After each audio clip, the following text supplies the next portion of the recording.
एक व्यक्ति के ना होने से सिस्टम तो चेंज नहीं हुआ, तो इसलिए मैंने फिर रिज़ाइन जब किया तो कॉन्शियसली किया। तो 4 साल मैंने प्लानिंग की। विवेक आत्रे, एक एक्स-आईएएस ऑफिसर, मोटिवेशनल स्पीकर और ऑथर, डायरेक्टर आईटी के रूप में चंडीगढ़ आईटी पार्क और ई संपर्क जैसे प्रोजेक्ट्स लीड किए और चंडीगढ़ को टूरिज्म मैप पर एस्टैब्लिश किया। तो कोई भी देश जो है वो परफेक्ट नहीं है, इंडिया भी परफेक्ट नहीं है। एक कहावत है कि India lives in many centuries at the same time. आप पॉडकास्ट करना चाहते हो, आप कर रहे हो, आपको कोई रोक नहीं रहा, बैरियर नहीं लगाओगे, पॉडकास्ट नहीं करोगे आप। मेरा हैंड रेज यहाँ पे सर, अगर मैं कोई मुद्दा उठाने की कोशिश करता हूँ तो बहुत सारे गवर्नमेंट ऑफिशियल्स का मैसेज आ जाता है, मेल आ जाता है कि आपको हमसे ज़्यादा ही प्रॉब्लम है क्या। अगर मेरे से आप नंबर पूछते हो कितने दिए जाते हैं सिविल सर्विसेज को अभी तक, आई am sticking my neck out and telling you a figure, I would give them. मेरा भी एक फ्रेंड था सर, वो दिल्ली में आईएएस की तैयारी कर रहा था, 4 अटेम्प्ट दे दिए, वो इतना डिप्रेशन में चला गया था, अभिषेक यार कैसे भी करके नौकरी लगवा दे, मैं शायद सुसाइड कर सकता हूँ। 2 साल के अंदर आपको पता चल जाता है। अगर आप नज़दीक भी नहीं पहुंचे 2 साल में तो don't appear third fourth fifth time. अपन जब पढ़ते थे ना प्रिंट वाली चीज़, तो हमको सब याद रहती थी, पर अगर रील में मैं आपसे पूछ लिया, किसी से पूछ लूँ कि तेरे लास्ट रील कौन सी देखी, तो उसको याद ही नहीं है। हम रील्स के दबाव में दबे हुए हैं। आईआईटी मद्रास में गया, वहाँ पे स्टूडेंट 4-4 घंटे रील देख रहे हैं। मैं कह रहा तुम टॉपर हो इंडिया के, you are the future, what are you doing. New Year पे ऐसा क्या रेजोल्यूशन लिया जाए, अपार्ट फ्रॉम सिगरेट छोड़ देंगे या बॉडी बना लेंगे।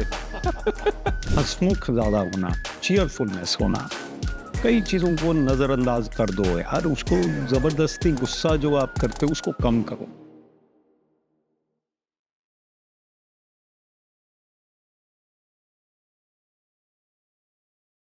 सर ऐसा बोला जाता है कि जो इंडिया है उसको आईएएस आईपीएस ऑफिसर चलाते हैं, ब्यूरोक्रेट्स चलाते हैं, तो फिर देश की ऐसी हालत क्यों हो रखी है।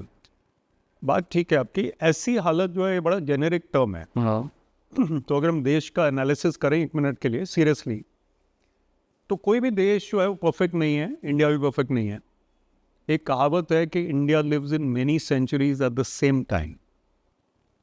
What does it mean?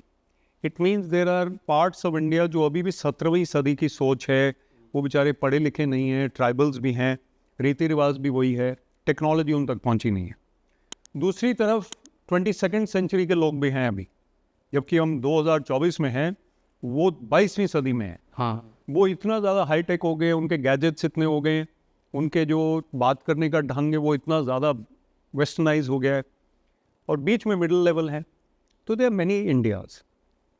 हालत जो ऐसी हो गई, कुछ इंडिया पार्ट्स ऑफ इंडिया की हालत इसलिए ऐसी हो गई कि सोसाइटी को एक कंट्रोल नहीं रहा। तो अगर आप देखें before pandemic, environment degradation, industrial development, construction, floods जो आए, so what happens is when unplanned development takes place, तो देश की हालत उस स्तर पे आएगी।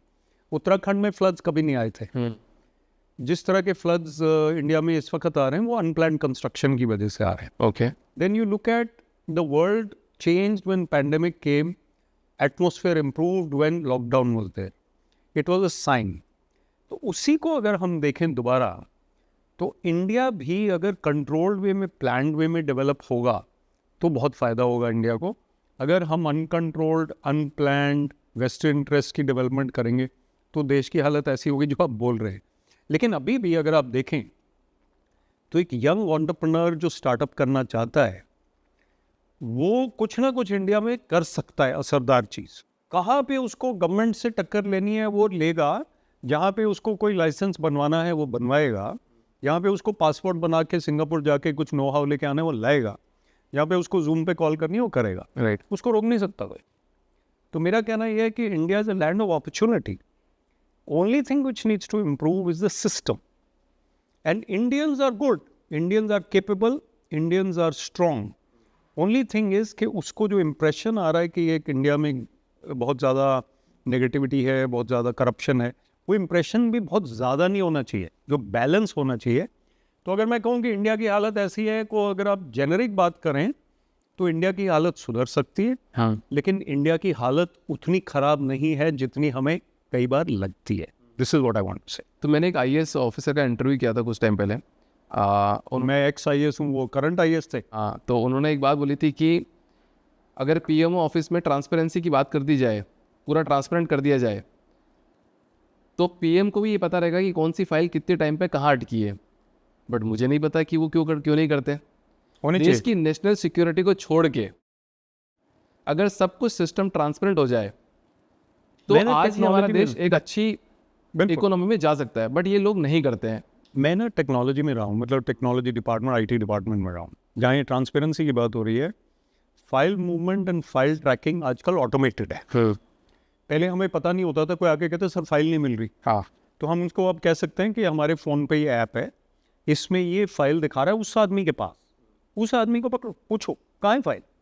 वो कहेगा नहीं सर मैंने तो उसको भेज दी थी, तो उसको भेज दी थी तो आपने एंट्री नहीं की सिस्टम पे। आजकल एंट्री है ना एक चीज़ पे। तो transparency can come through technology, right. ये तो आप अग्री करते हैं।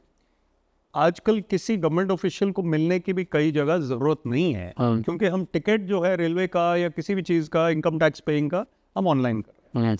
तो वो ट्रांसपेरेंसी टेक्नोलॉजी से आ सकती है। जहाँ तक आपने ब्यूरोक्रेट्स की बात की, bureaucrats are running the country is not completely a statement which is correct, but definitely they are important in running the country. Right.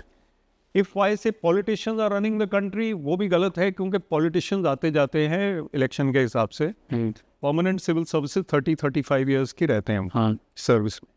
तो I would say both of them together are running the government, but running the country no. You and I are running the country, थोड़ा explain citizens are करो। Running the country. आप अपने दायरे में अपनी country को run कर रहे हो। मैं बताता हूँ कैसे।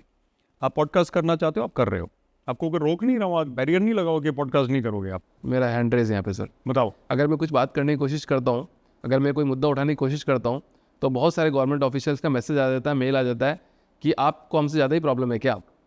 अगर किसी का नाम लेते हैं आप, हाँ, तो वो भी ऐसा है कि अगर हम उसको कंप्लेंट सिस्टम में डालें कि ये चीज़ हमारे साथ हुई, लेकिन अगर आप किसी और की कंप्लेंट को हाईलाइट करना चाह रहे हैं as media, that is also correct, अगर वो पब्लिक इंटरेस्ट में है। हाँ, लेकिन कुछ लोग ऐसे हैं, वो दूसरा पहलू देख लो, वो आरटीआई चैंपियन के नाम से जाने जाते हैं। तो उनका ये है कि हम तो इस आदमी की खाल उतार देंगे। वो आदमी हो सकता है कि ऑनेस्ट भी हो, उसके पीछे पड़ेंगे। तो हर चीज़ के दो पहलू होते हैं। तो अगर हमें हाईलाइट कोई चीज़ पब्लिक इंटरेस्ट में करनी है तो उसको करने देना चाहिए। लास्ट पॉइंट इस पे ये है, bureaucracy is not perfect, but civil services has run the country in that frame, steel frame जिसको बोलते हैं, under the directions of the politicians हाँ, reasonably well. I would say अगर मेरे से आप नंबर पूछते हो कितने दिए जाते हैं सिविल सर्विसेज को अभी तक, from independence to now, I am sticking my neck out and telling you a figure, I would give them 55% marks, जो कि पास मार्क्स से ऊपर है। ऐसा क्यों? Because I remain in the system. मैंने देखा है लोगों को मेहनत करते हुए देखा, हाँ, लोगों को अपनी फैमिली से दूर रहते हुए देखा है। हाँ, अगर आप डिफेंस सर्विसेज को देखें, वो बहुत ज़्यादा सेक्रीफाइस करते हैं। अगर आप सिविल सर्विसेज को देखें, वो भी सेक्रीफाइस करते हैं। हाँ, मुझे मालूम है इस वक्त एक IPS officer, young lady in UP, नाम नहीं मैं लूँगा, हमारे फैमिली फ्रेंड्स में से है, वो 18 घंटे 19 घंटे 20 घंटे काम करती है, हाँ, और बहुत ज़्यादा काम है इसके पास। और वो हस्बैंड किसी और ज़िले में एसपी है। हाँ, very difficult life, but and baby is small, they are giving all they can to the country, लेकिन वो नज़र नहीं आता। तो मैं आई वुड से 55 to even 60% marks to the civil services. Sir आपने तो एक बहुत लाखों में एक एग्जांपल ले लिया। अगर मैं आपको पूछूंगा कि कितने ब्यूरोक्रेट्स बहुत अच्छे हैं, तो आप शायद एक या दो का नाम ले पाओगे। बट अगर एज ए लेमैन मैं अगर गूगल पे जाके मैं लिखता हूँ कि मेरे को सबसे ईमानदार आईएएस ऑफिसर की लिस्ट निकाल के दो, मेरे को शायद 4 या 5 ही निकाल के देगा। अपन लाइव कर सकते हैं अभी। और मैं अगर ये लिखूँ मोस्ट करप्टेड ब्यूरोक्रेट्स, सब लोगों के नाम आ जाएंगे। आप चाहे रिक्रूटमेंट के अंदर ले लो, पुलिस के रिक्रूटमेंट से लेकर आईएएस की पढ़ाई से लेकर एजुकेशन से लेकर कोई लाइसेंस बांटने से लेकर, सब में सारे ब्यूरोक्रेट्स के नाम आते हैं और विथ पर्टिकुलर केस। ऐसा क्यों सर? मैं आपको बता दूं, मैं ब्यूरोक्रेसी को डिफेंड करने के लिए नहीं आया हूँ। ये पहली बात तो मैं कहूँ। Right. मैं आपको यही सवाल मैं आपको भी पूछ सकता हूँ कि आप बताओ, लेकिन सवाल ये है कि हमें नज़र वो आता है, ये कमरा है, राइट, अच्छा कमरा है, बढ़िया स्पॉटलेस काइंड ऑफ वॉल्स हैं, एक डार्क स्पॉट है वहाँ पे हाँ, दीवार के ऊपर। उस डार्क स्पॉट पे मैं अगर फोकस करता रहूँगा 2 घंटे के लिए, तो वो डार्क स्पॉट ही मैं बन जाऊँगा। अच्छा, राइट, और अगर मैं कमरे को एंजॉय कर रहा हूँ, तो मैं इस कमरे को हाईलाइट करूँगा कि इसकी पॉजिटिव नेचर क्या है। राइट, अगर मैं सिविल सर्विसेज का एक करियर देखता हूँ 35 साल का, उस आदमी या उस लेडी ने जो काम किया, जो मेहनत की, अगर मैं उसको हाईलाइट करता रहूँ तो मुझे 35 साल ही लग जाएंगे। और मुझे उसकी नेगेटिव को हाईलाइट करने में 1 मिनट लगेगा, राइट, मुझे सोशल मीडिया पे उसको डालने में 30 सेकंड्स भी नहीं लगेंगे। राइट, और वो हमेशा के लिए रहेगा, गूगल कभी भूलता नहीं है, सही। और अगर मैं उसकी अचीवमेंट्स डालूंगा, अप्रिसिएशन डालूंगा, एक बंदा आया, हाँ जी आपका काम हो गया, हाँ जी सर हो गया, बहुत अच्छा हो गया, वो तो नहीं आएगा उस पर। तो मैं अभी भी ये कहता हूँ कि मैं अपना परसेंटेज बढ़ा रहा हूँ आपसे बात सुन के, 60 की भी मैं 70% दे रहा हूँ कि 70% लोग और 70% काम अच्छे ही होते हैं, बाकी वो नहीं कर पाते। और 10% लोग होते हैं, 10%, मार्क माई वर्ड्स, जो कि जानबूझ के गलत करते हैं, और 10% दफ़ा वो करते हैं ऐसा। दैट मीन्स कि 10% of the system is रॉटन, right, but 90% is not रॉटन, and out of that even I would से 50% इज आउटस्टैंडिंग। राइट। तो सर जब आप आईएएस थे, मतलब आपने ऐसे क्या बदलाव लाने की कोशिश करी जो एक आईएएस ऑफिसर के अधिकार क्षेत्र में आता है, जिससे समाज में एक बहुत बड़ा बदलाव नजर आया हो? मुझे अगर आप गूगल करेंगे, जो कि आप बहुत होशियार है करने में, तो आपको कोई 10-12 चीज़ें मिल जानी चाहिए ऐसी, बट उनमें से मैं 2-3 हाईलाइट करूँगा। ओके। आईटी पार्क एक चंडीगढ़ का बना, उसमें मैं डायरेक्टर आईटी था। Doctor Manmohan Singh prime minister थे, वाई उन्होंने इनॉग्रेट किया। वहाँ पे हम लोग बहुत खुशनसीब थे कि 25 से 30 हज़ार jobs from zero they were created in that IT park. तो जो यंगस्टर चंडीगढ़ से पढ़ के अगर बैंगलोर बॉम्बे जाते जॉब्स के लिए, अब वो वहीं पे काम कर रहे हैं, और बाहर से भी आ रहे हैं, नेचुरली बैंगलोर चेन्नई से भी आ रहे हैं यंगस्टर्स, क्योंकि सारा स्किल सेट वहाँ तो नहीं मिल सकता, तो बाहर से भी आ रहे हैं। तो I would say that 25,000 jobs were created. एक ई संपर्क प्रोजेक्ट हमने किया, ई गवर्नेंस प्रोजेक्ट, जो कि उस टाइम अब ऐप्स आ गए। 20 साल पहले जब ई संपर्क शुरू हुआ तो आप तो यंगस्टर थे, जा सकते थे किसी ऑफिस की बजाय उस ई संपर्क सेंटर में, और सर्विस डिलीवरी 24 सर्विसेज डिलीवर हो रही थी, अभी भी हो रही हैं, क्योंकि हर लोग इस पे नहीं है और हर सर्विस इस पे नहीं है फ़ोन पे। तो वहाँ पे I think around 2 lakh transactions per month 2 lakh carried out in the e Sampark centres. सो चंडीगढ़ की पॉपुलेशन अगर आप 10 लाख लगा लें, तो 2 lakh transaction mean each family का एक ट्रांजैक्शन तो ज़रूर हो रहा है वहाँ पे ई संपर्क सेंटर पे, उनको सरकारी दफ्तर जाने की ज़रूरत। नंबर 2 हो गया। 3-4 और चीज़ें हैं, अब मैं उसको ज़्यादा एलेबोरेट खुद ही करो, अच्छा नहीं लगता। एक टूरिज़्म पे काफ़ी काम हुआ चंडीगढ़ में। फिर मैं डीसी पंचकुला था तो आदर्श सम्मान एक काम हुआ, जिसमें रिस्पेक्ट फॉर द एल्डरली, कि कोई भी बुजुर्ग व्यक्ति गवर्नमेंट ऑफिस में आएगा तो उसको हम आदर्श सम्मान के साथ ट्रीट करेंगे, उसको लाइन में नहीं खड़ा करेंगे, उसको हम बिठाएंगे कुर्सी पे। एक यंगस्टर जाएगा, फॉर्म भरवाएगा, वो ये मारे नहीं फिरेंगे क्या होगा कैसे होगा, एफिडेविट कौन सा लगेगा, उसका बनवाएगा। 70-80 साल के ऊपर, 70-75 साल के ऊपर जो है, नॉट सीनियर सिटीजन, 60 तो बहुत यंग होता है आजकल, 70 के ऊपर अगर है तो वो करेगा। Right. Lastly 1 or 2 other things I'll say, let us say skill development में, आईटी में बहुत काम हुआ। एक Chandigarh training on soft skills program शुरू हुआ, मैं चंडीगढ़ में था, तो CTOS के नाम से जब वो शुरू हुआ तो उसमें हमने English speaking skills, Hindi speaking skills, confidence building, personality development. आजकल के यूथ की क्या प्रॉब्लम है, टेक्निकल नो हाउ काफ़ी है, लेकिन जो उनका बात करने का ढंग है, जो उनका कॉन्फिडेंस है प्रेजेंटेशन में, वो अभी भी कम है, जबकि अब बहुत ज़रूरत है उसकी। आप तो पॉडकास्ट पे हैं, अब एक कंप्यूटर इंजीनियर को जो IIT से आया है, उसको बोलिए आपकी जगह बैठ के ये सवाल पूछे, वो नहीं पूछ पाएगा, right. Unless he has that particular bent of mind. So हमें बात करने का ढंग वगैरह वो CTOS हमने शुरू किया। कुछ और चीज़ें भी हैं, लेट्स। नहीं, मैं इसलिए पूछना चाह रहा था क्योंकि हमको आपने बोला ना कि हमको गूगल पे नहीं मिलेगा, तो मेरे पॉडकास्ट के माध्यम से मैं बताना चाह रहा था मेरा कि भी कितना एक डार्क काम स्पॉट हो मिल रहा जाएगा है। आपको गूगल पे, मिल जाएगा, क्योंकि फॉल्स कंप्लेंट भी होती है। हाँ। लेकिन मुझे लगता है 99 आउट ऑफ 100 ठीक ही मिलेगा। तो सर जब आपने इतना सारा काम कर लिया, 10 साल की सर्विस भी पेंडिंग थी, आप शायद 24 साल मैंने काम किया, 25 साल, 24-25 साल, राइट, और 10 साल की सर्विस। और भी 10 साल काम करते तो शायद अगर आप 2-3 लाख बोल रहे हो तो शायद 20 लाख लोगों तक भी बात पहुंच जाती, 20 लाख लोगों के लिए भी कर सकते थे। ऐसा हुआ कि मैं ना क्रिएटिविटी में थोड़ा सा आ गया, राइटिंग मेरी काफ़ी हो गई, पब्लिक स्पीकिंग, TEDx टॉक्स मेरी IAS में ही हो गई। अभी भी मैंने देखे, एक IFS ऑफिसर मुझे मिले रिसेंटली, TEDx मैंने दिया, उन्होंने भी दिया, तो मैंने कहा आप तो फॉरेन सर्विस में काम कर रहे हो। हाँ, कहते मैं काफ़ी TEDx टॉक देता हूँ। मैंने कमाल है, परमिशन लेके आते हो? जूनियर थे, वो कहते हम परमिशन लेके आता हूँ। तो परमिशन लेनी पड़ती है गवर्नमेंट में, और टॉक डिलीवर करने के लिए अप्रूवल लेनी पड़ती है, कई बार छुट्टी लेनी पड़ती है। हैदराबाद जाना है चंडीगढ़ से तो ऑब्वियसली छुट्टी लेके जाओगे, वो आपको फ्लाई भी कर रहे हैं तो भी आपको टाइम तो लगेगा ना कम से कम। तो पॉइंट ये है कि आई रियलाइज कि मेरा एक स्पीकिंग एबिलिटी है, ओके मैं जब स्टेज पे आईएएस में भी चीफ गेस्ट तौर पे जाता था तो कुछ लोग आ जाते थे, सर आप हमारे यहाँ भी आइए, आप ये बात जो आपने की पेरेंट्स को ये बड़ी अच्छी है, ये आपने मोटिवेशनल जो बात की, तो मुझे लगता था कि इसमें मेरा कुछ हुनर है। तो मैं उतना नहीं कर पा रहा था गवर्नमेंट में। Obviously you are DC, you are director industry, तो फाइलें निकालोगे या स्पीच दोगे, तो इसलिए मैंने फिर रिज़ाइन जब किया तो कॉन्शियसली किया। 4 साल मैंने प्लानिंग की, 4 years I plan before resigning.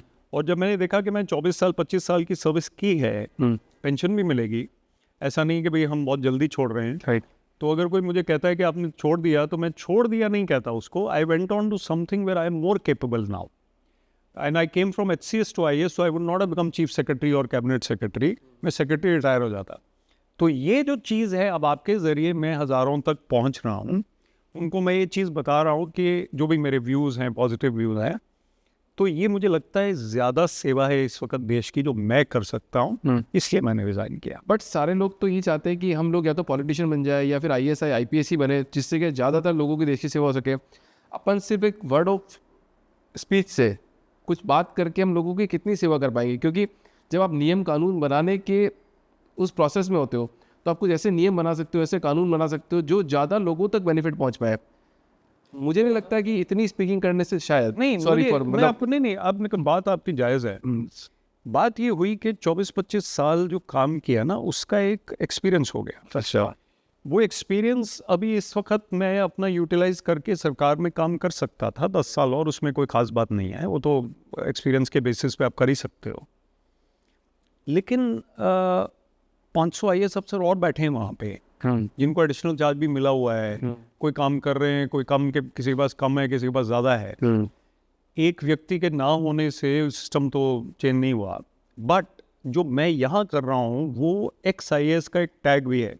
आपने भी इसे आमंत्रित किया, राइट आप भी बात देश की कर रहे हो, हमको क्रिकेट की बातें तो नहीं कर रहे, नहीं करनी। जो कि मुझे ज़्यादा खुशी होती करके लेकिन हम नहीं कर रहे, तो हम इसलिए कर रहे हैं कि वो सुन रहे हैं कि एक IAS ऑफिसर एक बात कर रहा है देश के बारे में, वो क्या बोल रहा है। नहीं तो मेरा जो, अब मुझे नहीं कहना चाहिए, मैं बेंगलोर जाता हूँ, अहमदाबाद जाता हूँ, दिल्ली एयरपोर्ट पे जाता हूँ, कभी ना कभी कोई ना कोई मुझे मिल जाता है यंगस्टर, वो कहता है सर आपका मैंने पॉडकास्ट सुना, फलाने के शो पे सुना, तो आपके शो पे भी हो सकता है कि सुन ले, राइट तो सर आपने जो ये बात की वो मुझे बड़ी अच्छी लगी, और ये बात जो आपने की मुझे समझ नहीं आई, हाँ तो I am making some impact. And अगर आप देखें तो 8 मिलियन व्यूज़ से ज़्यादा हैं इस वक्त मेरे नाम से, मेरे नाम पे अगर आप गूगल करेंगे, तो मुझे लगता है यूथ को, because of my IAS experience, they listen to me a little more. Okay तो मैं उनको ज़्यादा इन्फ्लुएंस कर पा रहा हूँ सही तरीके से।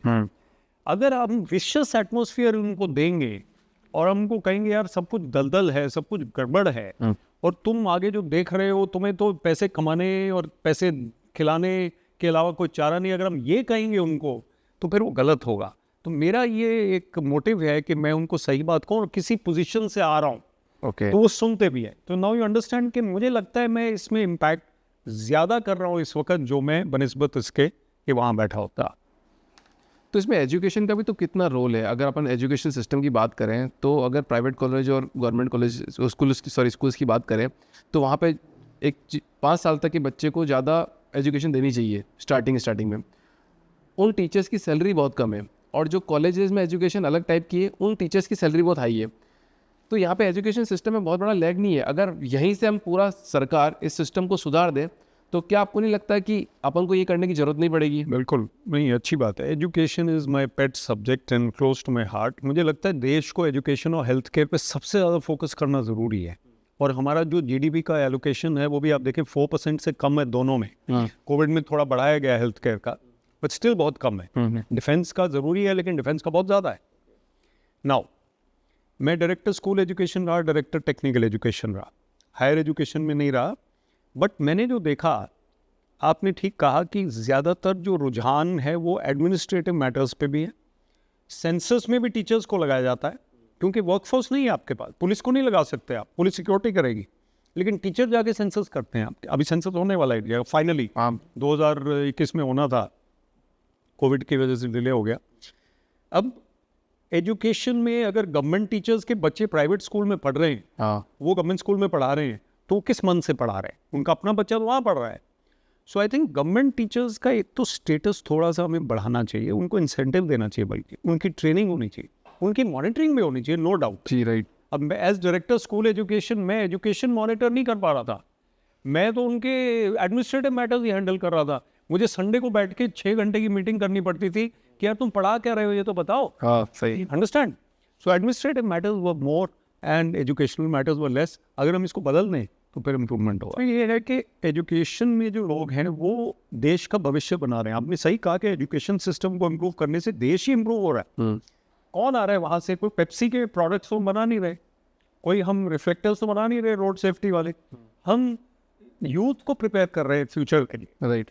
अगर वो ड्रग्स की तरफ जा रहे हैं और हम उनको उसके बनस्बत हम स्पोर्ट्स की तरफ ला रहे हैं, तो कितना बड़ा कंट्रीब्यूशन है। Absolutely right. टीचर्स और एजुकेशन सिस्टम का कंट्रीब्यूशन इज इमेंस। राइट। उसके 3 स्टेक होल्डर्स हैं, parents, students, teachers. Government is the my बाप ऑफ द गवर्नमेंट इंस्टीट्यूशन, लेकिन वो भी एक है। तो आप ये देखिए कि गवर्नमेंट स्कूल में इस वक्त फुटबॉल की जरूरत है, क्रिकेट बैट की जरूरत है। मैं स्पोर्ट्स लवर, हाँ लेकिन टीचर क्या पढ़ा रहा है, उसकी मोटिवेशन क्या है, क्लासरूम का एक्सपीरियंस क्या है। मैं डीसी था, मैं गया, मैं कहा कौन कौन टीचर बनना चाहता है? एक लड़की ने हाथ खड़ा किया, वो भी बढ़ गया। और पुलिस में कौन जाना चाहता है? सब पुलिस में जाना चाहता है। कनाडा कौन कौन जाना चाहता है? पंजाब में जाओ तो कनाडा जाना, कनाडा के जा भी नहीं सकते क्या थोड़े दिन। लेकिन पॉइंट ये है कि उनका motivation of teachers, their salaries are actually at some cases equal to clerks. जो जूनियर लेवल का मास्टर जिसको बोलते हैं, उन बेचारों की grade C salary. I don't see कि क्लर्क की सैलरी मेरे को गलती है। टीचर की salary should be more than it is at present. Right. Status in society should be more than present. School teacher का स्टेटस अनफॉर्चुनेटली नहीं है। कॉलेज प्रोफेसर का स्टेटस भी यूएसए में, यूरोप में हीरो की तरह है, यहाँ पे उतना नहीं है। अच्छा, कॉलेज का लेक्चरर है, बहुत बड़ी बात होती है कॉलेज का लेक्चरर हो। कोई पीएचडी है, उसको इतनी इज्जत नहीं देते जितनी में देने चाहिए। आईएएस को तो बहुत इज्जत देते हैं, पीएचडी को पॉडकास्ट पे बुलाइए, देखते हो क्या बात करता है, साइंटिफिक रिसर्च की बात करें। पॉइंट ये है कि एजुकेशन सिस्टम पे फोकस गवर्नमेंट, राइट, इंडस्ट्री को, एक इंडस्ट्री एकेडमिया पार्टनरशिप की बहुत ज़रूरत है। जो बच्चा पास आउट हो रहा है कॉलेज में से, स्कूल में से, वो एम्प्लॉयबल नहीं है ज़्यादातर, क्योंकि उसकी we talked about soft skills नहीं है। तो इंडस्ट्री क्या कर रही है उसके लिए? Industry should come to the college, should have centres of excellence. The college management and the industry should work together. हर साल वो सिलेबस चेंज हो रहा है, एआई चेंज हो रहा है, सो दे शुड कम कि हमें ये स्किल सेट चाहिए, तो college will tutor that according. तो close working of government, industry and academy is required, right. Fair education. तो इसमें एज ए इंडियन सिटीजन मतलब हमको कुछ करना चाहिए, या फिर ये ब्यूरोक्रेट्स की तरफ से आएगा, या ये सरकार की तरफ से ही मैंडेट आएगा तो ही काम होगा, या फिर आप कुछ ऐसा मैसेज देना चाहते हैं जिससे शायद, क्योंकि मैंने एक पॉडकास्ट किया था सर, तो उसमें बोला था कि हर जिम्मेदारी सरकार की नहीं है। मान लो आज टूथपेस्ट बन रहे हैं तो बहुत सारा प्लास्टिक आ रहा है उसके अंदर, तो अगर जनता की तरफ से डिमांड आएगी कि भैया हमको प्लास्टिक के टूथपेस्ट नहीं चाहिए, तो ऑटोमेटिकली कंपनी को दूसरे अल्टरनेटिव पे आना ही पड़ेगा। तो क्या एज ए इंडियन सिटीजन हम सबको ऐसा क्या करना चाहिए जिससे गवर्नमेंट को ऐसा दबाव बने जिसकी वजह से एजुकेशन सिस्टम में थोड़े बदलाव आ सके? क्योंकि हम बात तो बहुत कर रहे हैं बट उसके बाद रियल चीज़ें नहीं आ रही है। 2 रोल होते हैं गवर्नमेंट के, रेगुलेटरी, फैसिलिटेटरी। जो रेगुलेटरी रोल होता है वो कंट्रोल वाला रोल, कि टूथपेस्ट में अगर कोई मिलावट है और मास कंजम्पशन हो रहा है तो उसको रोको। वो पब्लिक से डिमांड नहीं आएगी। वो अगर कोई एक्सेप्टेबल चीज़ है नॉर्म्स के हिसाब से, एक्ट के हिसाब से, तो गवर्नमेंट इंटरवीन नहीं कर सकती। लेकिन अगर कोई पोल्यूशन कर रहा है, केमिकल्स डाल रहा है खाने में, फूड अडल्ट्रेशन हो रहा है, तो उसके लिए रेगुलेटरी बॉडी है, उसका रोल है। टूथपेस्ट में अगर कुछ गलत चीज़ डल रही है तो उसका रोल है, उससे कैंसर हो रहा है मान लो। Secondly, facilitate promotional departments like tourism, like IT, like even education is not a regulatory department. हम promote कर रहे हैं उसको education. तो गवर्नमेंट का रोल है कि स्टैंडर्ड्स को इम्प्रूव करे, और जहाँ पे रेगुलेट करना, पुलिस की तरह, एक्साइज की तरह, even the chemical enforcement, pollution agencies, foods adulteration and act रोकने के लिए, नारकोटिक्स वाले जो है, ये सब रेगुलेटरी। तो दोनों को करने हैं हमें। आपने ठीक कहा कि government has to take the lead, but industry and academia can also do their bit. वो एक स्पिरिचुअल बात बीच में कर देता हूँ. हाँ, वो कहते हैं कि आप एक हाथ बढ़ाओ भगवान की तरफ तो वो दौड़े चले आते हैं आपकी तरफ.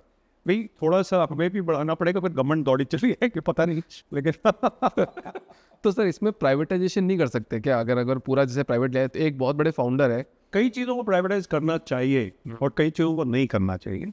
टूरिज्म में समझता हूँ गवर्नमेंट का रोल है promotion of the country, promotion of the state. Kerala, God's own country, promote the state.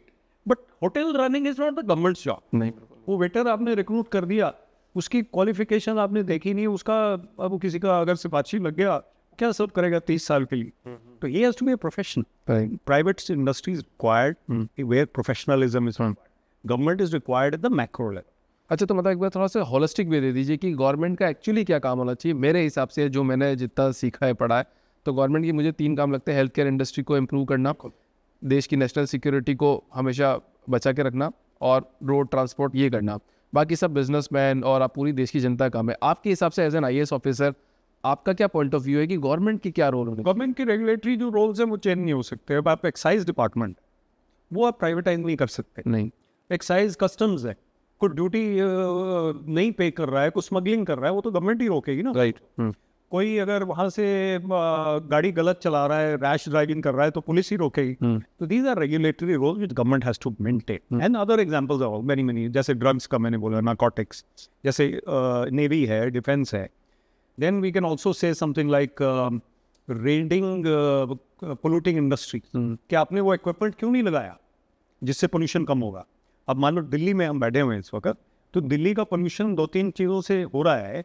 One of the ways could be that small or big units are not putting that equipment which prevents pollution. They are not spending that money. So government has to enforce it. Second, जो tourism, hospitality, इसमें jobs बहुत ज़्यादा आ सकते हैं अगर हम इसको promote करें. सिंगापुर में इस वक्त 5 मिलियन अगर उनकी population है, तो 10 मिलियन टूरिस्ट आ रहे हैं साल में. उनकी पॉपुलेशन से डबल तो बाहर से लोग आ रहे हैं उसी साल. चलो एक सिटी है. इंडिया का 40 मिलियन अगर टूरिस्ट अराइवल है, मैं क्यों टूरिज्म में राउंड 40 मिलियन मान लो है बाहर से arrivals into India. It can be 200 million, which is 5 times. उसके लिए क्या करना है, वो गवर्नमेंट का थोड़ा सा रोल है. उसके बाद private sector should get it. Government should not run hotels. What about hospitals, education, police? Yes, government should be there. But many things which government is there, they should not be there. Sir आजकल जितने भी IAS officers है या IPS है, आजकल public appearance पे बहुत ज़्यादा आ रहे हैं. सोशल मीडिया का क्रेज़ भी बढ़ गया है, हर जगह कैमरास लगे हुए हैं. तो उनको उनकी अपीयरेंस जो है वो किस तरीके से देनी चाहिए? मुझे लगता है हर चीज़ का संतुलन ज़रूरी है. साइकिल चलती है दोनों पैरों से, दोनों तरफ वेट आपका बराबर है. गाड़ी भी ऐसी, स्कूटर भी ऐसी चलता है, लाइफ भी ऐसी चलती है, IAS भी ऐसे चलना चाहिए. हाँ. तो अगर मैं ओवरडू कोई भी चीज़ करता हूँ गलत है. मैं कई बार इनको बोलता भी हूँ, मैं ट्रेनिंग देता हूँ, मसूरी भी जाता हूँ. मैं मालदीव्स ऑफिसर्स, श्रीलंका ऑफिसर्स को मसूरी में NCGG में जाके ट्रेनिंग देता हूँ. मैं कहता हूँ आपने 144 का ऑर्डर इशू किया एज ए डिस्ट्रिक्ट मैजिस्ट्रेट और as a sub divisional magistrate. आपने वो अपने फेसबुक पे लगा दिया कि मैंने ये ऑर्डर इशू किया. ठीक है, पब्लिक को पता चल गया, तो फॉलो कर रहे हैं आप. उसके बाद आपने अपनी बर्थडे पार्टी की वोट लगा दी वहीं पे. But that is not right, because you are, ठीक है, you are an individual, but then you have a separate profile for your personal photos and your personal life, which need not be known to the public also. वो सिर्फ आपकी family को पता है. और इधर आपका जो पब्लिक प्रोफाइल है, so and so IAS DC Panchkula या DC मोहाली या DC Kota, he has to then post his official thing. उसमें फिर वो आपकी गोवा वाली फोटो नहीं आएंगी. तो इसके ज़रूरी है कि एक संतुलन बना के रखें. कैमरे की जहाँ तक बात है, आजकल वो अवॉइडेबल नहीं. जहाँ पे कोई IAS ऑफिसर जाएगा कैमरा होगा, और उसको कोई रोक भी नहीं सकता, रोकना भी नहीं चाहिए. मैं कहता हूँ 24/7 you are an officer. Right. रात को आपको 3 बजे फ़ोन आता है कि सर मैं मजबूर, आपको मजबूरी में फ़ोन कर रहा हूँ, मुझे बहुत परेशानी है इस वक्त, आप हमारे इलाके के अफसर हैं, आप मुझे मदद कीजिए. You have to respond. You may be not well, किसी की उसको नंबर दे दो कि इस नंबर पे बात करो. Have to respond. So you cannot switch off yourself from your service as an officer. हम ex-IAS होके भी अगर कोई यहाँ पे विपदा आ जाती है तो हम लोग कुछ ना कुछ करेंगे, ऐसा नहीं. तो आई थिंक संतुलन बना के रखना और ये मान लेना है कि हम हमेशा ऑफिसर है, ऑफिसर लाइक कॉन्डक्ट रखना. तो आईएएस ऑफिसर मतलब बेसिकली जनता के साथ ज़्यादा जुड़ के काम करते हैं या फिर पॉलिटिशियंस के साथ जुड़ के ज़्यादा काम करते हैं? नहीं, पॉलिटिशियंस के साथ जुड़ के काम करने में क्यों वो इंटरेस्ट रखेंगे? हाँ वो वैसे तो जनता के साथ ही जुड़ के करते हैं, हाँ लेकिन politician is at the helm, MLA. हाँ अब एमएलए साहब के फ़ोन आपको रोज आएंगे, एमएलए साहब के को लोग मिलते कि वो अफसर काम नहीं कर रहे हमारे, तो फिर आपको फ़ोन आएगा कि फलाना अफसर को आप बोलिए कि ये काम करे, you are a senior person, let's say. तो एमएलए साहब का काम है, अब वो जब तक वो रिस्पॉन्ड नहीं करेंगे पब्लिक को, तो वो तो बाहर होंगे अगली बारी। सो पॉलिटिशियन के साथ भी काम करना है, लेकिन पब्लिक के इंटरेस्ट में काम। पॉलिटिशियन का काम पब्लिक इंटरेस्ट में हो सकता है, कभी कभी नहीं भी हो सकता है। हमें पब्लिक वेलफेयर देखना। What is the key word in Indian administrative service, Indian police service? Service is the key word. तो आप सेवा तो करेंगे ना समाज की, public service, that is your number one. Plus मैं आपको बताता हूँ अभिषेक, गुडविल बनता है। हाँ लोग कहते हैं यार ये अफसर आया था, ये सुनता था बात, इतना ही बहुत है। पानी पिलाया, चाय पूछी, पिलाई भी नहीं, आप चाय लेंगे, मैं ही साहब आप काम करें, इतना ही बहुत होता है यार। वो उसने बात हमसे ढंग से की, भी बहुत बड़ी बात है। तो गुडविल बनता है। राइट। तो सर अभी आपका उद्देश्य क्या है, मेन ऑब्जेक्टिव क्या फॉलो कर रहे हो राइट नाउ? मेरा ये है कि youth of India is very very good, I want to help them. देखो, यूथ ऑफ इंडिया का मतलब ये नहीं कि सिर्फ टीनेजर्स, 10 साल से लेके और 40 साल तक का इंडिविजुअल जो है, 40 के ऊपर चलो मैं नहीं बोलता कुछ, उसको अगर कोई अनसर्टनिटी है, प्रेशर है, ओवर थिंकिंग है, मेरा लॉस हो गया, मेरा जॉब चला गया, मेरा फैमिली डिस्प्यूट हो गया, रिलेशनशिप में प्रॉब्लम हो गई, मैं 5-6 चीज़ें उनको बोलता हूँ, वो मैं यहाँ रिपीट करता हूँ। राइट। मैं कहता हूँ सबसे पहले अपनी फिजिकल फिटनेस से। Okay. If you are not running और doing exercise, you will not be mentally strong. और रात को सो भी नहीं पाओगे ठीक से, because of your physical fitness you are running a balance routine and your mind is also calm. ये मानेंगे सब, ठीक है। नंबर 2, आप कोई क्रिएटिव एक्टिविटी भी करो साथ में, हर यूथ को करना चाहिए। Music, art, sports, dance, writing, poetry, acting, कुछ भी करो क्रिएटिव। सिर्फ आपने चार्टर्ड अकाउंटेंट बनने के नंबर क्रंचिंग करनी है, वो नहीं चलेगा। गिटार भी सीखो। हाँ नंबर 2 हो गया। नंबर 3, मेडिटेशन, अर्ली एज में शुरू करो। What is the purpose of life, why am I hear? Retire भी हो जाना है एक दिन, गाड़ी खरीद ली तो ये थोड़ी कि सारा वर्ल्ड खत्म हो गया। Beyond that is the higher run. Meditation करो, कामनेस आएगी, पीस आएगा। Number 4, conversation. हम लोग बात नहीं कर रहे आजकल, वही सब कर रहे हैं, इंस्टाग्राम कर रहे हैं। तो अगर यूथ लोग बात करेंगे, अब मैं आपसे बात कर रहा हूँ तो ये थेरेपी भी है। हाँ I am expressing my self. जो अंदर गुबार है, आपके अंदर जो सवाल है, वो निकल रहे हैं बात, तो हम तो हल्के हो गए ना उसके बाद। हाँ हमने अपनी माँ से बात की, किसी बच्चे से बात की, किसी फ्रेंड से बात की, किसी बुजुर्ग से बात की, तो हाँ, human beings need that social interaction, उससे भी प्रेशर कम होगा। नंबर 5, आई वुड से आजकल एक आदत कम हो गई किताबें पढ़ने की। बुक्स पढ़ो। बुक पढ़ने में आप उसको रीड नहीं है, वो फास्ट फॉरवर्ड नहीं होगी, इसको 1.5 में नहीं देख सकते हो। तो बुक पढ़ने में एक शांति आ, पढ़ो। मैं तो खैर 4 किताबें लिख चुका हूँ, मेरी बुक्स भी पढ़ो। हाँ। लेकिन कोई भी बुक्स पढ़ो, इट इज़ वेरी गुड। इसमें ना एक बात आती है सर, इमोशनल इंटेलिजेंस की, थोड़ा उसको एलोबरेट करोगे आप, क्या है इमोशनल इंटेलिजेंस? बहुत अच्छा पॉइंट। देखो, मैं कोई बात करता हूँ किसी के सामने, तो मुझे हर पहलू का ध्यान रखना है। वो मेरा इमोशनल इंटेलिजेंस है कि मैं अगर किसी पर नाराज़ हो रहा हूँ और उसका जूनियर भी वहाँ पे है, तो वो फिर वो जूनियर उसको रिस्पेक्ट करना कम कर देगा। राइट। तो अगर मैं सीनियर व्यक्ति को नाराज़ हो रहा हूँ जूनियर के सामने, तो वो गलत है मेरी तरफ से। और अगर मैं बच्चों के सामने अपनी वाइफ को या मदर को या किसी को डांट रहा हूँ या झाड़ रहा हूँ या बुरा भला कह रहा हूँ, तो बच्चे क्या रिस्पेक्ट करें? So emotional intelligence tells me what to say, when to say, how to say, in what manner and what not to say. तो मैं अपने आप को कंट्रोल कर लेता हूँ इमोशंस। तो मेरा वो इमोशन कि यार मेरे को गुस्सा बहुत आ रहा है इस बंदे पे, लेकिन इस वक्त मैं ये बोल नहीं सकता कि मैं बोलना चाह रहा। और किसी को माफ़ कर देना भी इमोशनल इंटेलिजेंस है। वो बंदा 5 साल पहले आपको उसने कुछ गलत किया, अब आप उसको लेके बैठे हो, आपके अंदर जहर है। हाँ, अब रात को जागे हुए हो, वो सो रहा है, आप जागे हुए हो गुस्से में। So emotional intelligence tells me to be more forgiving, more calm, more peaceful, more understanding, more empathetic, and also to understand your own shortcomings कि मुझे इस चीज़ पे गुस्सा आता है, मुझे ये चीज़ रेस्टलेस बनाती है, मैं हबड़ा तबड़ी में ये चीज़ करता हूँ, तो मैं अपने आप को भी समझूं कि कहाँ पे मैं इम्प्रूव हो सकता। That is my emotion. थोड़ा सर थोड़ा और एक्सप्लेन करोगे आप, मतलब ये कर सकता हूँ वो कर सकता हूँ, मतलब थोड़ा, मतलब मुझे अगर समझना है पूरा कि यार मैं मेरी बच्ची से कैसे बात करूँ, मतलब क्या रखना चाहिए मेरे को, या तो मैं एकदम सटीक तरीके से बात करूँ यस और नो, ज़िंदगी यस नो में तो नहीं गुजरेगी। नहीं, हमें बच्चों से हंसी मजाक, उनके साथ टाइम स्पेंड करना ज़रूरी है, कहानियाँ सुनाना भी, उनकी बात सुननी भी ज़रूरी है।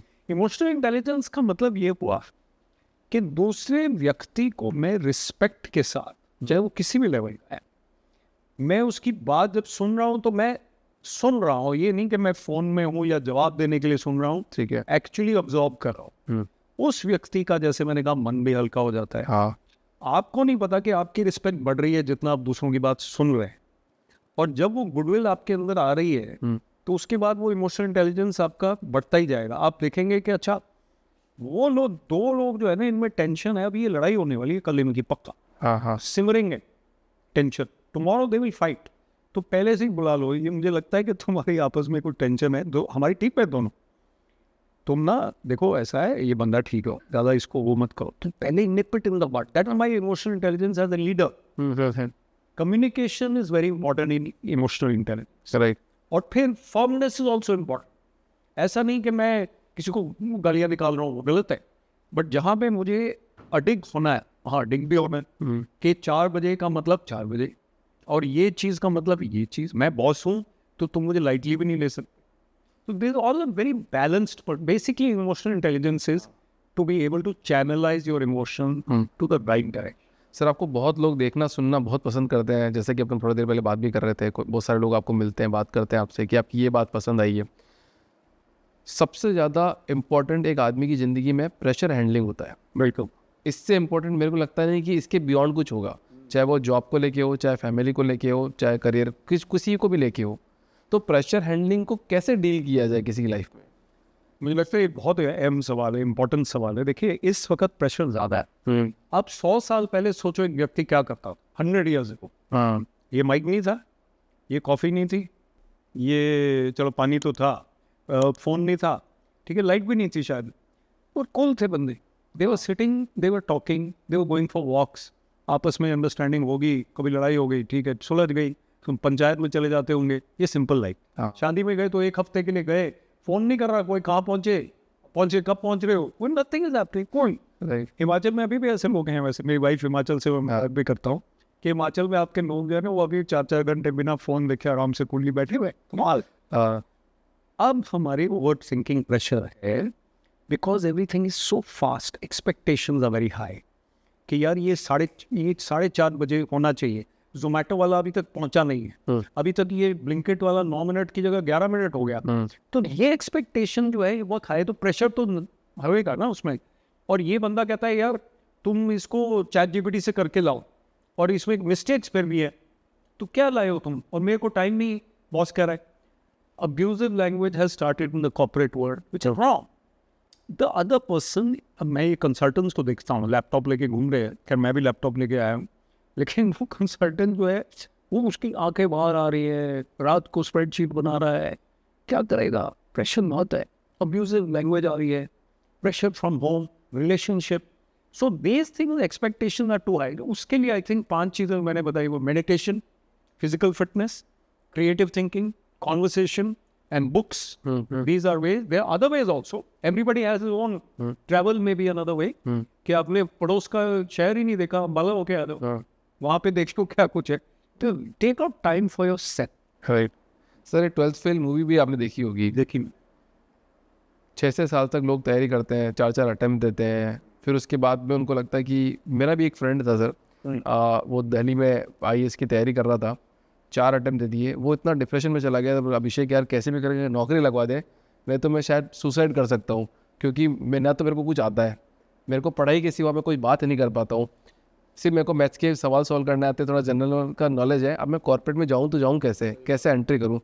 तो 10 लाख लोग सर एवरी ईयर, और वो चलता जा रहा है, 800 ही पोस्ट होती है शायद मेरे ख्याल से, उतनी फुलफिल होती है, फिर भी बस वो लगे रहते हैं। तो उनके लिए आपका क्या मैसेज है? आप ये सोचो कि अगर वो 9,92,000 लोग जो है वो कहीं और ना 9,99,200 लोग बच गए ना, अगर मेरी हिंदी और मैथ्स ठीक है। तो वो लोग देश के लिए अगर काम कर रहे हो कहीं पे, स्पोर्ट्स में ही आ जाए, वॉर में आ जाए, मतलब फौज में आ जाए, but I would say I am mentoring a lot of civil service aspirants. हमारी एक अकेडमी भी है, विवेक IAS करियर अकेडमी। क्या होता है कि 2 साल के अंदर आपको पता चल जाता है, आपने तैयारी की, आपने 2 बारी दिया, आपका प्रीलिम्स नहीं हुआ, आपका प्रीलिम्स दूर दूर तक नहीं हुआ। ऐसा नहीं कि आप कगार पे छूट गए या बिल्कुल उस पर थोड़ा सा रह गया। अगर आप नज़दीक भी नहीं पहुंचे 2 साल में, तो don't appear 3rd, 4th, 5th time, but if you are close then you appear again, no problem. When you appear for 1 year, I would say तब आप खाली बैठ के कुछ और ना करके आप कर सकते हो 1 साल। 1 साल ज़्यादा नहीं दे सकते। Appear again, but along with part time job, along with some course, MA करिए, कोई PhD शुरू कर दीजिए, कुछ भी करना है करिए, लेकिन आपको ये ना लगे कि ये टाइम व्यर्थ हुआ, वेस्ट हुआ। राइट। उसको मैं वैसे मैंने और भी टॉप पॉडकास्ट पे बोला कि जब आप सक्सीड नहीं होते UPSC में, तो मैं उसको फेल नहीं बोलता। वो 12th फेल अलग चीज़ है, वो 12th में फेल हुए, लेकिन वो UPSC में कामयाब हुए। लेकिन आप इसको समझिए, 2 साल का आपका एक इन्वेस्टमेंट था कि आपने इसको GK बढ़ाया, अपना कॉन्फिडेंस बढ़ाया, अपना नॉलेज बढ़ाया, लेकिन आप 6 साल तो इन्वेस्ट नहीं कर सकते अपने 20s में, 20 साल से 28 साल की उम्र या जो भी है। तो उसके लिए आप रियलिटी चेक करो। पेरेंट्स को बता दो यार कि नहीं हो पाएगा मेरे से, वो ज़बरदस्ती नहीं करेंगे। अगेन पेशेंटली उनको समझाओ, और वो नहीं भी कह रहे आप लगे हुए हो, तो आपका फ्रेंड हो गया तो आप भी लगे हुए हो। Don't take a reality check. But ये तो सर आपने बहुत बहुत नॉर्मल बात कह दी, मतलब कहना बहुत आसान है। आप मैंने और मैंने बैठ के बात कर ली, पर पेरेंट्स के लिए एक मैसेज आप दीजिए, और उन बच्चों के लिए भी दीजिए कि वो बात को कन्वे कैसे करें एक दूसरे के साथ में। मुझे लगता है communication is the key. Parents और अपने जो UPSC एस्पिरेंट्स के पेरेंट्स हैं, मान लो उनकी बात करें, कितनी कॉन्वर्सेशन होती है, कितनी देर तक होती है? क्या वो 12 घंटे आपस में बात कर रहे हैं? नहीं कर रहे। वो 12 मिनट भी नहीं कर रहे। इतने में फैसले हो जाते हैं बड़े बड़े, चल तू 1 साल और कर लेंगे। और व्हाट आर द रेमिफिकेशन, उसकी क्या रेपरकशन है, उसकी क्या असर होगा उसके ऊपर।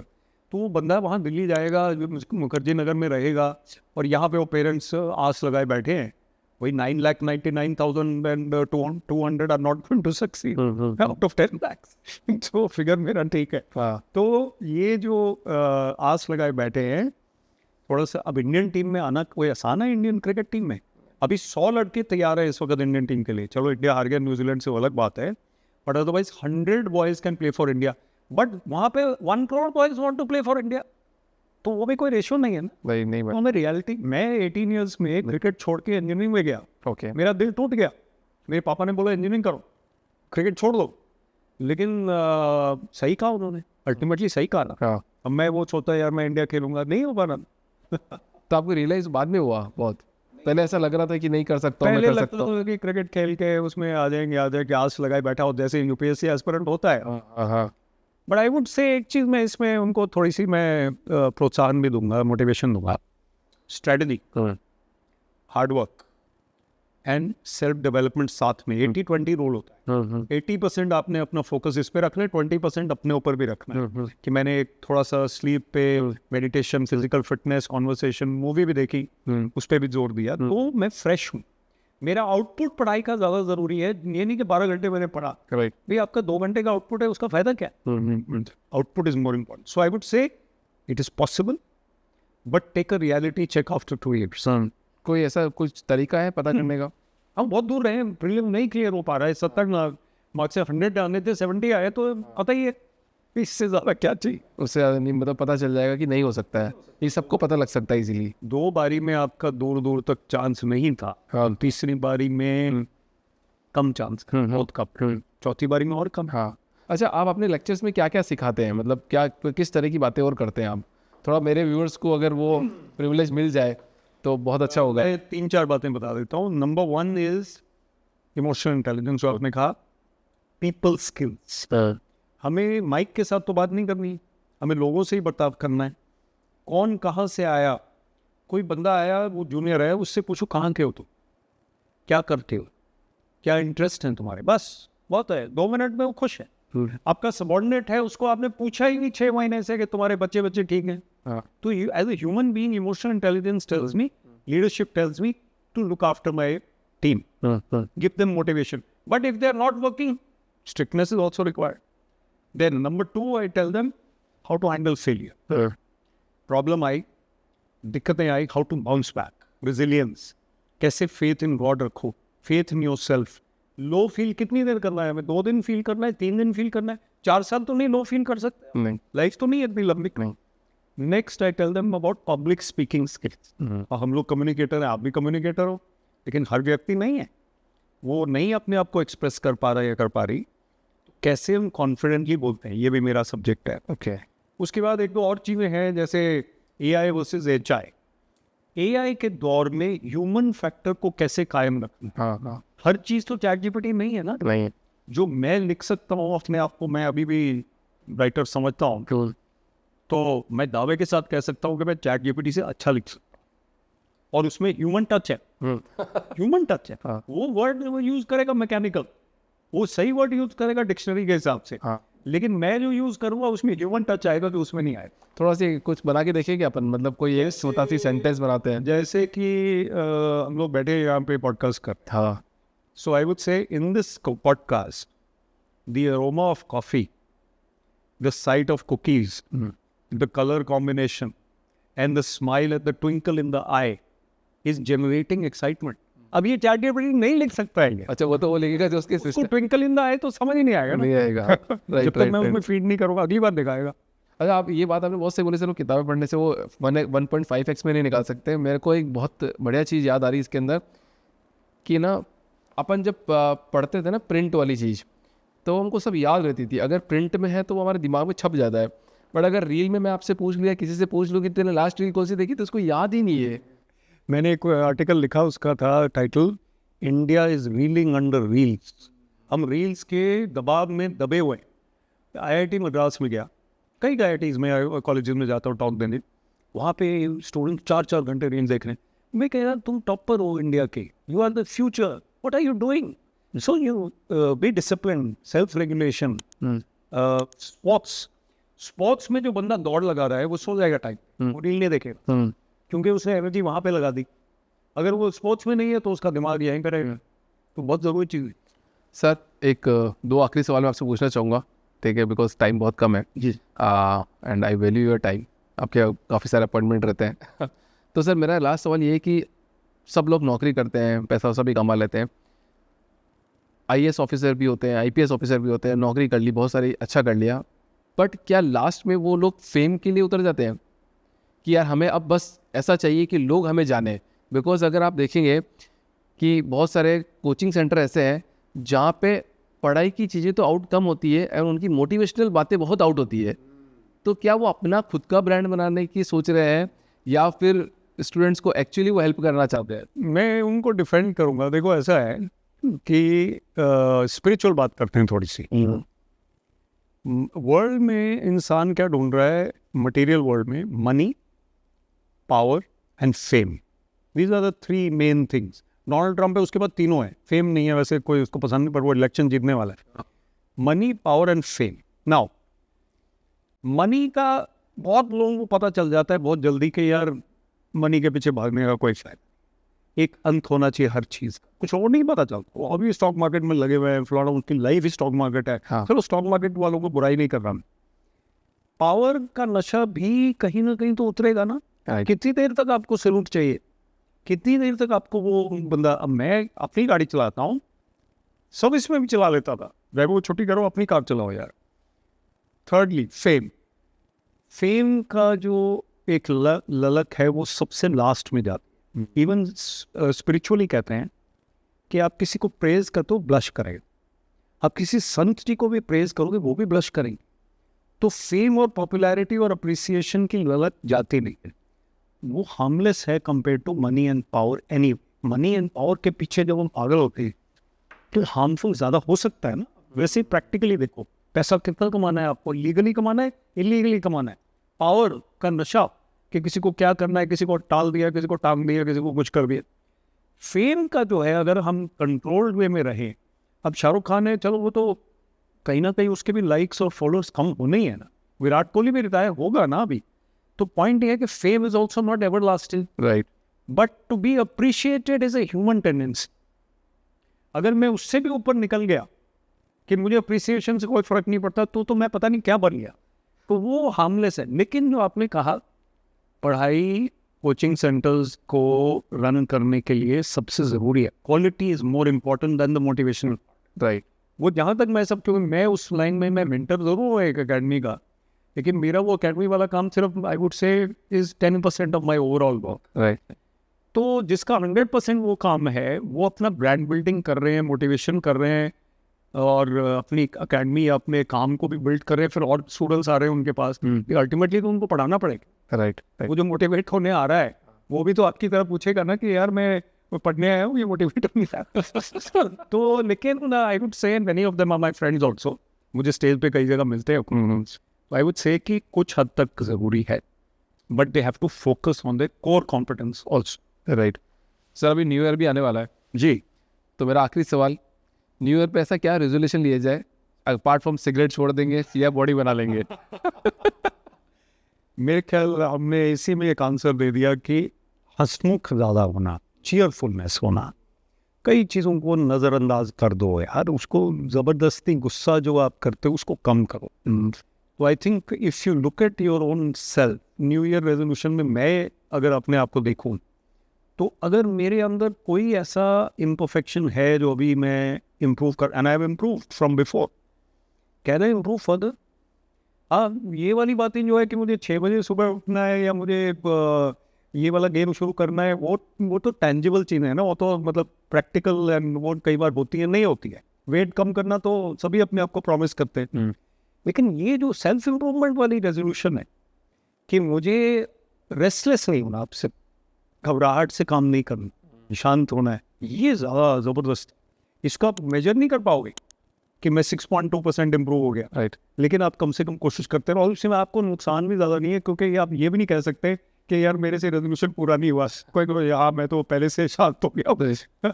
तो I think that way you should resolve. आपने हैप्पीनेस की बात बोली, तो मैं तो उसको इस तरह से एंड करना चाहूँगा। एक संत महात्मा ने बहुत अच्छी बात बोली है कि अगर कोई परेशान करे तो बोलो ओम इग्नोराय नमः। बोले कि डबल बार परेशान करे, बोले ओम गणगौर इग्नोराय नमः। फिर और परेशान हो तो 3 बार बोलो ओम गणगौर इग्नोराय नमः। आई बिल्कुल अग्री विद यू। इसके बजाय वो उसको बोलना चाहिए कि Om please go wherever you want to go, मुझे ओम शांति से रहने। हाँ, thank you sir. I agree with you, and Thank thank you you very so much. much. Very nice time and good conversation. Compliments to you and the team because you are very professional. और मुझे लगता है कि जो मैंने बातें की है, you brought out the best from me. Thank you. Thank you so much, sir. Thank you so much for coming in this show. Thank you.